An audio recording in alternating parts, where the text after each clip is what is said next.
Assalamualaikum warahmatullahi wabarakatuh. Salam presisi.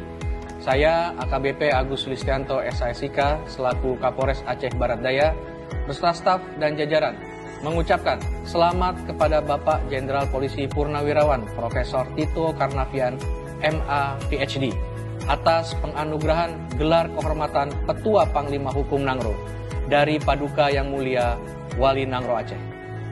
Semoga penganugerahan ini semakin memperkokoh semangat Polri dalam menjaga keamanan, menegakkan hukum dengan berkeadilan, serta mempererat sinergi antara Aceh dan pemerintah pusat demi terciptanya stabilitas dan kesejahteraan masyarakat.